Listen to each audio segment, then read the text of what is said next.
Under the Speaker's announced policy of January 9th, 2023, the chair recognizes the gentleman from Arizona, Mr. Schweikert, for 30 minutes.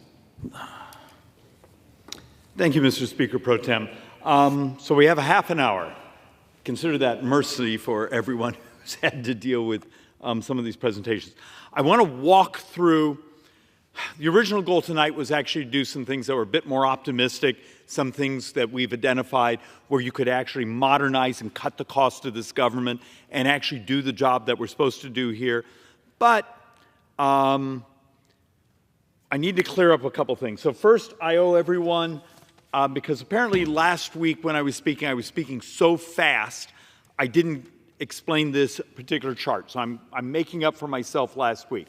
The point I was trying to make is, in the last fiscal year, our borrowing represented about 6.4% of the entire economy. When you have individuals around here saying, okay, we have these parts of our 2017 tax reform that expire at the end of next year. If we just extend those and don't pay for them, that's what drives us to almost 9.2% of the entire economy 9 years from now. So 9 budget years from now. If we actually find a way to pay for them and still extend those tax reforms, we actually get some economic growth. If you just let everyone's taxes go up, you end up at the end of the decade, or 9 years, about a little under 7% of the entire economy borrowed. So look, it's a little geeky, but the passion I've tried to show here is, I believe it's the moral thing to do is we don't let the portions on the middle class, their taxes go up next year. But we also step up and find a way to pay for it. And the CBO and the Joint Economic Economists last week, and it's going to be one of the boards here, actually showed if you pay for the tax extensions, actually, at the end of the decade, the economy's gotten bigger. And it will make sense. You haven't taken functionally what would be $4.6 trillion out of the economy and used it for borrowing. You left it there so the small business, the big business, your family, there's money that you can borrow to grow. And at the same time, your taxes haven't gone up. It's just hard for us to do because if we do modernization, if we find things to cut, there's an army of lobbyists just outside this door coming to scream at us. And some of those lobbyists aren't the types of people walking around here with Gucci's. They're the people they fly in from our home districts saying, David, we want that spending. And then you explain to them every dime, and I'm going to say this 3 or 4 times because for some reason I can't get this to burn in. Every dime a member of Congress votes on is borrowed. Every dime of defense is borrowed. Every dime of non-defense discretionary is borrowed. And when you hear us all talk about saying, hey, Congressman, over here's the mandatory spending, and that's like 3/4 of all spending. Believe it or not, there may be $300-400 billion of that's borrowed money also. And so, but I wanted to apologize for everyone. When I was showing the 9.2% of GDP in 9 budget years, that's if we basically take these tax explorations and just ignore it and just continue current policy. We blow ourselves up. So, all right, let me drop those back there. A couple other things I want to walk through. Apparently yesterday, the president got up and was trying to tell everyone, this is the best economy ever. Okay, really? That's an interesting statement. Sorry, throat. Economy's actually not bad. Now, there's some arguments to be made. The amount of cash the Democrats did in their Inflation Reduction Act and other things that they've been functionally subsidizing and then borrowing. Okay. But here's the reality. If the president's looking at you in the camera and telling you the best economy ever, well, A, that's not factual, but why don't you feel it? It's because much of America is poorer today than the day President Biden took office. If you live in the Phoenix, Scottsdale area, my home, if you don't make almost 27% more today than the day President Biden took office, you're poorer. So having someone tell you, oh, the economy's great, and yet you're having trouble paying for things. And the reason we made this board functionally, for you to maintain your purchasing power. Are you making, if you're an average person in average America, in my district, these numbers are substantially higher, because I'm from a district with some of the highest inflation in America. But if you're not making $1,115 more a month, because that's what you'd have to be having from 4 years ago, your purchasing power, you're poorer. And I think actually that's the reason that voters turned and said, okay, I see these Democrats running lots of ads, saying crazy things, but yet it turns out the voters are actually really smart. They would look at their checking account. They'd look at the cost of their kids' clothes. They'd look at the grocery store and try to figure out why in the last week of the month they were losing their minds under stress.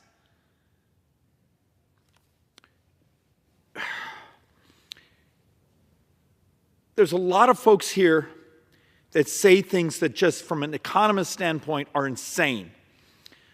But your wages, policies that we engage in that don't make you wealthier, because prosperity is moral. It's moral for the poor person to be less poor. It's moral for the working person to be less stressed. And to not understand the average American. In 4 some years, unless you're making about $13,000 more, you're poorer. And in my district, I think that number's like closer to 18, 19,000, because look, I have one of the higher income districts in America, but also one of the highest inflation. And I think that's the disconnect. And I think that understanding of it's not enough to run around and tell people the economy's great. Look at all the money we've handed out to big businesses. Aren't you happy? How much we subsidize of the economy. And so many Americans are just trying to survive. One of the other things, apparently I did a horrible job trying to explain. And somewhere here in early January, I'll do a whole presentation on this. One of the fixations of the left is we need to tax corporations more. Okay, do you remember your elementary school economics class? Okay, I'm being sarcastic. Your high school economics class. A corporation taxes you. Who pays it? No, seriously.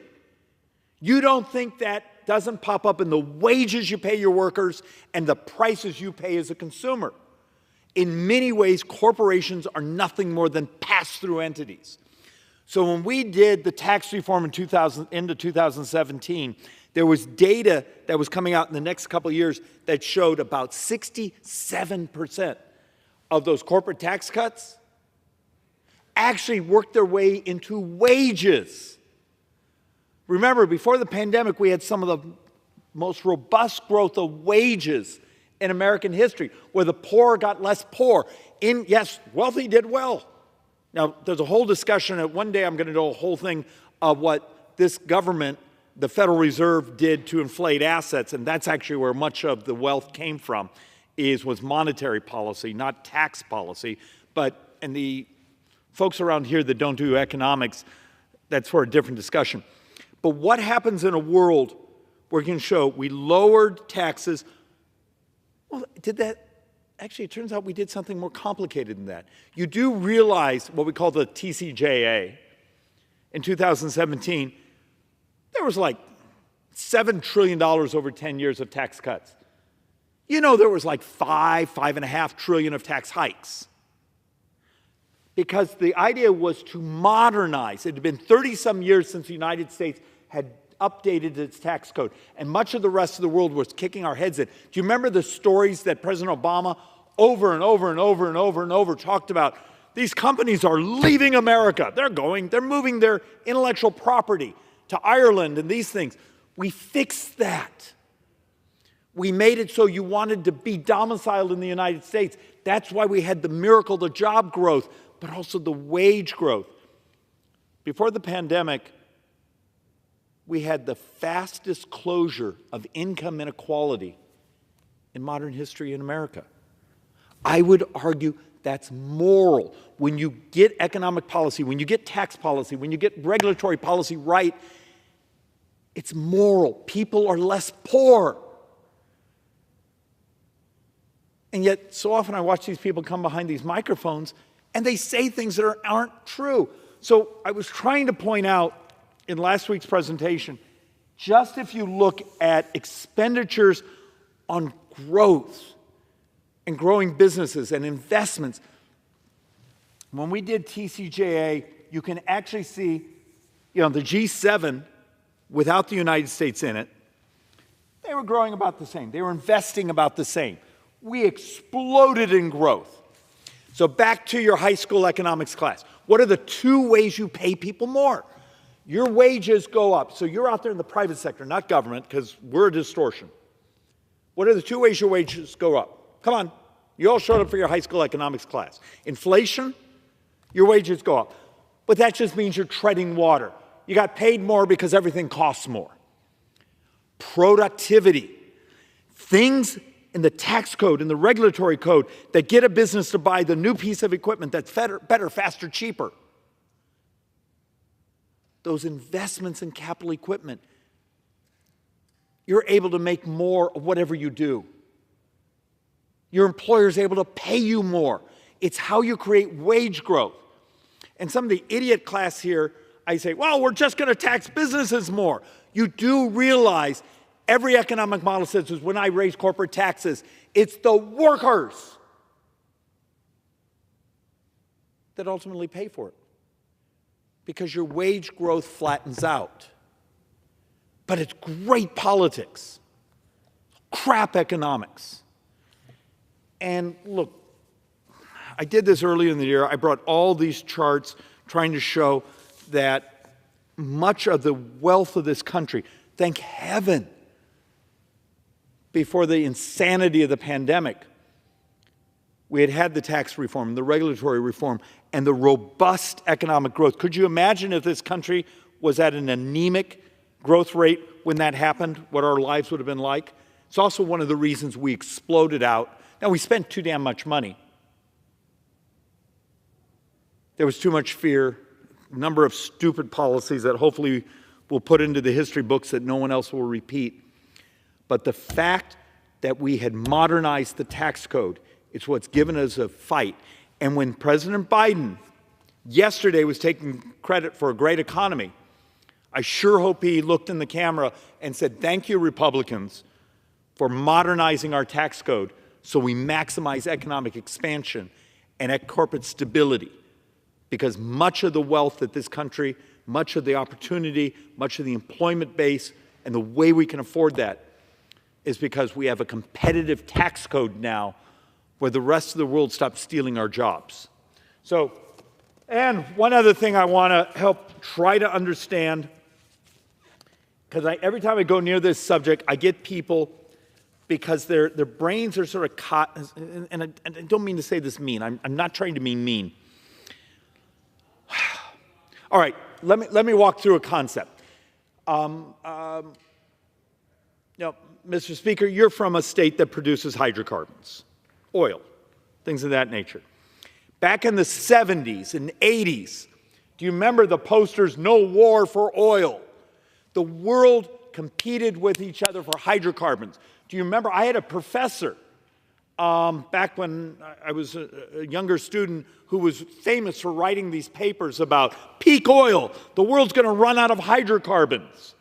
Well, it turns out that was completely wrong, because he didn't understand the ingenuity that God gave us as humans and how we found technology that to get to those hydrocarbons that in a previous decade were impossible. But the point where I'm going on this rambling, 70s, 80s, the world basically fought for hydrocarbons.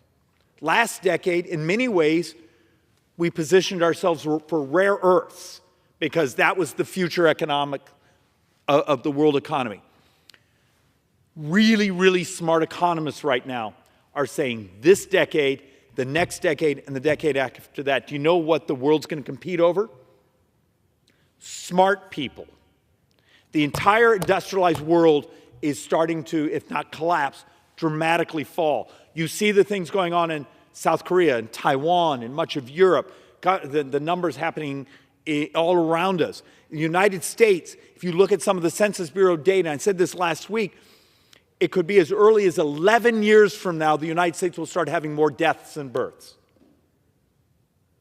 So what would happen to you if I came to you and said, let's have an honest conversation, which is almost impossible around here, about the border and immigration, but we're going to talk about it like economists.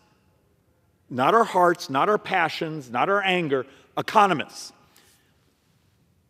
What President Biden has allowed at the border, when you bring millions of people into the country with very moderate skill sets, what did you do to your domestic working poor? You know, I've done a whole presentation here showing that family, that young man, that young woman, they dropped out of high school. They sell their willingness to work. They're out hanging drywall. They're out doing this. What happens to their wage growth? Remember a moment ago we were talking about wage growth? What happens to their wage growth in a society when you've added millions and millions and millions of people with similar skill sets?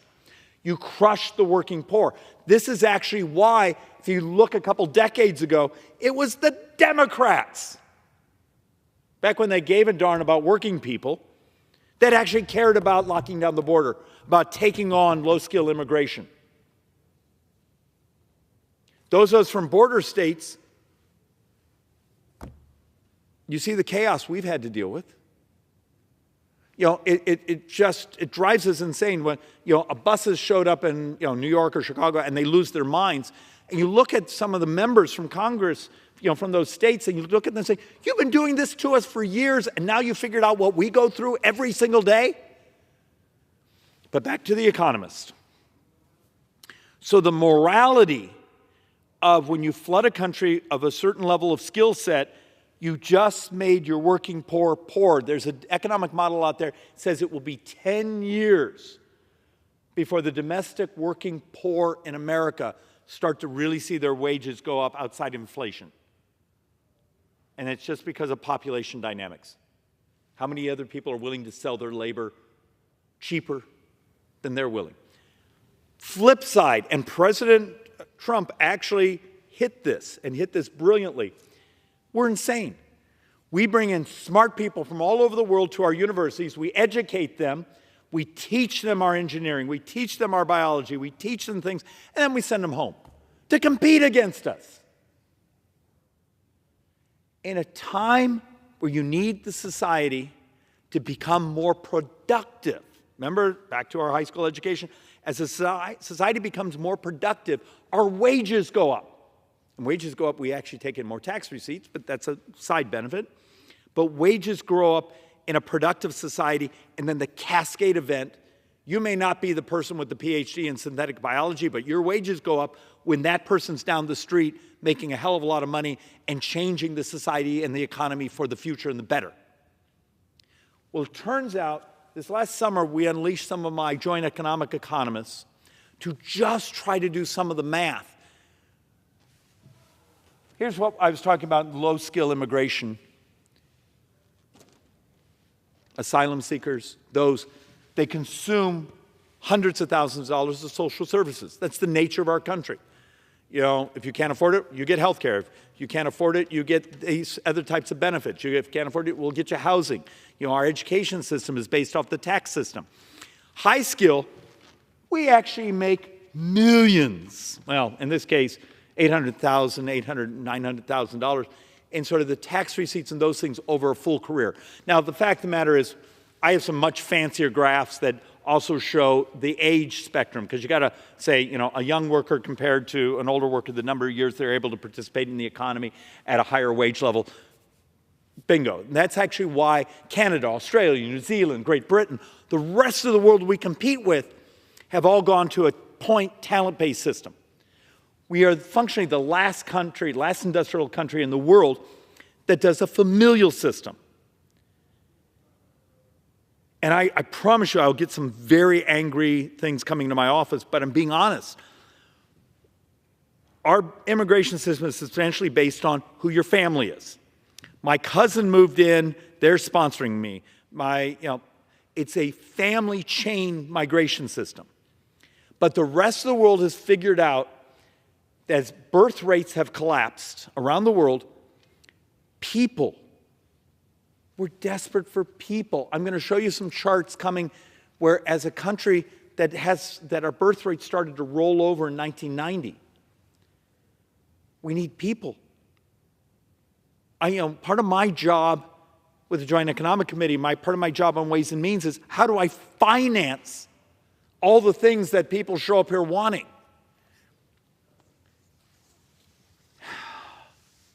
And I know it's not something you hear a lot of Republicans talk about because so many people don't understand the demographics of our country. We're going to have an honest discussion that one of the most powerful things we can do for economic growth is actually modernizing our immigration system, not sending home people that we educate to compete with us. And there's models out there that says it would make our entire society more prosperous. So it's worth thinking about. And actually, can I give you just a thought experiment? Because I was trying to explain this to a reporter earlier today. One of the things that's expiring from our 2017 tax reform is research and development expensing. You go, huh? So you're a business and you're researching a new way to make something, a new piece of technology, a new type of biology, a new cure for a disease. In 2017, what we did is we made it so you could expense it right then. Under today's tax code, you basically depreciate it. So it says, okay, you spend $1 million trying to build a new tool, and you get to amortize that research over the next 7 years. Think about this. If I expense it in one day or do it over 7 years, government basically gets the same money, right? It's just the timing. But if you have the ability to say, I spent the money, I expensed it immediately, what happens? You get this virtual cycle of, I have a new, better tool that's better, faster, cheaper, and then you jump onto the next one, and you get that productivity curve. Back to productivity again. How do you pay people more money? But one of the complaints we were getting after 2017 is that all this money was going into research and development to make a society more prosperous, more modern, better, faster ways to cure people. And we had a shortage of people with skill sets. So one of our economists is trying to model what would happen if you said, we're going to do expensing of research and development, because we know that pops economic growth, but you also did talent-based immigration at the same time. You may get a multiplier effect. This is thinking like an economist. This is what we have to do to get ourselves out of this hole. Remember, functioning the first 2 months of what we call this fiscal year, we're borrowing about $10 billion a day. If you do the whole 12 months and be a little more honest by saying, because here's the April tax cycle, we're still borrowing about $74,000, $75,000 a second. And it just gets worse. And it gets worse because of demographics. I'm going to show this twice, but I got to say it again. 100%, well, close to 100% of the debt for the next 10 years is interest in healthcare. It's people like me. It's baby boomers. It's not Republican or Democrat. It's math. Except it's also the type of math we're not allowed really to talk about here. Look, I'm going to race through a couple of these boards just to make a point. For every dollar we take in tax receipts, we spend $1.39. Does that give you a sense? So when I have someone that comes to me and says, David, there's a continuing resolution coming. Now, we actually probably as Republicans would want to move that continuing resolution when we have President Trump, so we have unified Republican government, so maybe we could do some of the policy changes. But how about the debt ceiling? So we're going to also do a slide here on talking about Do you understand when you say, David, I don't want you to borrow a dime? Great. So I take in $1, I spend $1.39, but all I get to vote on is about 25% of the spending. How much of Medicare, how much of Social Security, how much of pension benefits, how much of VA benefits do you want us to cut? And I've done these entire presentations at home where you show the chart and people raise their hand. So I get these suggestions. I'll give you an example. I had one last night. A good friend sends me a thing that says, David, if you stop funding the UN, that would take care of our problems. Okay, we spend about $18 billion in the UN. The economic effect is believed it probably brings in about $9 billion a year. But let's just use the entire 18. If we're borrowing close to $7 billion a day, so getting rid of all the UN covers 2 2/3 of a day's worth of borrowing. And there's the problem. People don't understand the scale. Every dime a member of Congress votes on, all defense, all non-defense discretionary, is on borrowed money, plus a chunk of mandatory. You got to see. So when we do that presentation at a home district, and you have people give their suggestions, we get up to maybe 3 weeks of cuts. And then you start to say, okay, are you ready to get rid of all the Defense Department? Are you ready to get rid of the State Department? Are you ready to get rid of the FBI? Are you ready to get rid of this? Ready to get rid of that? And you just see the eyes on people because they really do believe, if we get rid of foreign aid, we can balance the budget. And then you show them all foreign aid is about 9 days of borrowing. I beg of the public, the way you influence members of Congress is know your math and know the scale of how upside down we are. And here's just trying to make that point once again. Is if we're spending $1.39 for every dollar we take in, this little dot line is break even. That basically means every dime of discretionary, and that's defense too, and you got to pay interest. You don't pay your interest, you blow up the world and you blow us up because we have, the bonds out there. So functionally, we're so upside down, even part of what we call entitlements, mandatory, earned benefits, is on borrowed money. Mr. Speaker, may I ask how many minutes I have left? The gentleman has 2.5 minutes remaining. 2.5 minutes remaining, sir. All right, I'm going to talk faster. Sorry about that. Oh, the poor people have tried to take our words down. It's a punishment. I'm sorry. I have some other boards here, so I'm going to just try to do 2 more boards in this 2 minutes. Tax policy. You go back to functionally 1950, when we've had very high marginal tax rates. We get about 17, 18% of the economy in tax receipts. When we've had very low marginal tax rates, we get about 17, 18% of the economy in tax receipts. The fact of the matter is, for some reason in the American economy, for the last 75 years, we fall back into this mean. So when you have Democrats run around here and say, we need much higher marginal tax rates. But when we've done that, we still just get the same percentage of the economy. The secret, once again, is that productivity. Have a bigger economy. Our structural crisis now is if we're getting 17, 18% of the economy in tax receipts, we're spending about 24% of the economy year after year. So back to the point.